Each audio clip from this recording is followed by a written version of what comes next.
کا غلبہ چاہتے ہو تو جہاد کرو، نہیں کرتے ہو تو جہنم سے چھٹکارا پانے کا خیال بھی تمہاری خام خیالی ہے۔ یہ نہیں کہا کہ اہل ایمان کیا تمہیں وہ کاروبار نہ بتائیں جو جنت کے اعلیٰ ترین درجوں تک پہنچا دے، تنجیکم من عذاب الیم، دردناک عذاب سے چھٹکارا پانا چاہتے ہو تو نافذ۔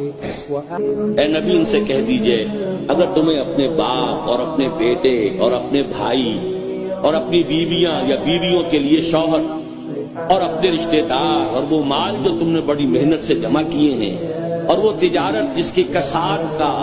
مندے کا تمہیں اندیشہ رہتا ہے اور وہ بلڈنگیں جو تمہیں بڑی پسند ہیں، بڑے چاؤ سے بنائی ہیں، اگر یہ 8 چیزیں محبوب تر ہیں اللہ سے اور اس کے رسول سے اور اس کی راہ میں جہاد کرنے سے، جاؤ دفاع ہو جاؤ، فتربصوا، جاؤ انتظار کرو، بیٹھو، حتی یاتی اللہ بامرہ،